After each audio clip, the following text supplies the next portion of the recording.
எனக்கு மிகவும் அன்பான நண்பு சகோதர சகோதரிகளை உங்களை பார்ப்பது அதிக மகிழ்ச்சி அடைகிறேன். கர்த்தர் நல்லவர், அப்படி கிருபை என்றும் உள்ளது. கர்த்தர் இந்த நாளை ஆசீர்வதிக்கும்படிக்கு நமக்கு கொடுத்திருக்கிற உன்னதமான வாக்குத்தத்தம் என்ன என்று பார்ப்போம். அது எரேமியா 31:4 மறுபடியும் உன்னை கட்டுவிப்பேன், நீ கட்டப்படுவாய் என்று கர்த்தர் சொல்லுகிறார். மறுபடியும் உன்னை கட்டுவிப்பேன், நீ கட்டப்படுவாய். நன்றாய் கவனியுங்கள்.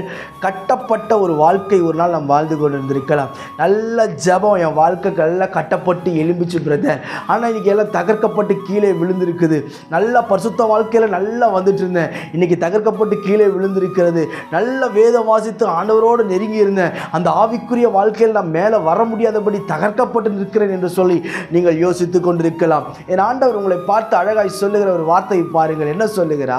நீ மறுபடியும் கட்டப்படுவாயா, உன்னை திரும்பவும் கர்த்தர் கட்டுவேன் என்று வாக்கு கொண்டிருக்கிறார். ஒருவேளை எல்லாம் உடைந்து போச்சு பிரதர், இன்னைக்கு நம்பிக்கை இல்லை, இன்னும் திரும்பவும் ஆதியில் கொண்டிருந்த அன்புக்கு நான் வர்றதுக்கு இனி ரொம்ப கஷ்டப்படணும், இனி நான் மேலே ஏறி வர முடியாது என்று சொல்லி நீங்கள் ஒருவேளை யோசித்து கொண்டிருக்கலாம். நீ கட்டப்படுவாய் பிரதர், நல்லா ஜெபிச்சிட்டு இனி நல்லா ஜெபிக்க முடியாது பிரதர் நீங்கள் யோசிக்கலாம்.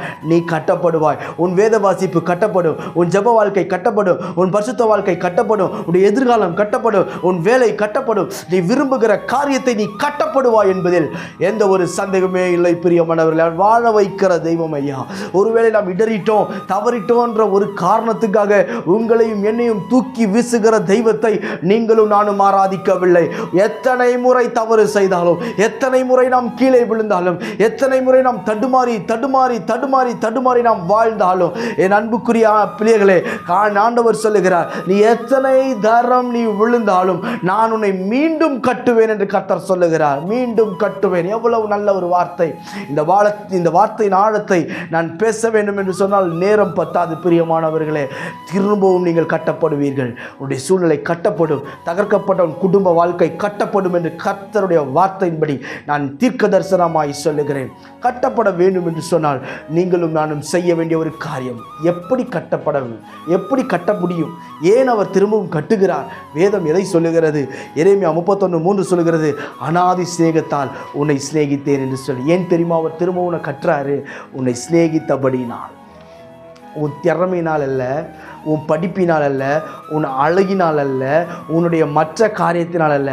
நீ பாவியாக இருக்கும் பொழுது உங்களையும் என்னையும் அவர் நேசித்தபடினால் அவர் கட்டுவார். நீ அக்கிரமக்காரனாய் நின்று பாளையத்துக்கு புறம்பே நின்று கொண்டிருந்த நேரத்தில் அவர் உங்களையும் என்னையும் நேசித்தபடியினால் கட்டுவார். நிச்சயம் நீங்கள் கட்டப்படுவீர்கள். கலங்காதிருங்கள். தகர்க்கப்பட்டதை நினைத்து நீங்கள் யோசிக்காதீங்க. ஆண்டவரேன்னு கூப்பிடுங்க. இருக்கிற இடத்துல கட்டப்படுவீங்க. நான் உங்களுக்கு ஜெபிக்கட்டும். பரலோக பிதாவே, அன்பு சகோதர சகோதரி ஒவ்வொருவருக்காக நான் ஜெபிக்கிறேன்.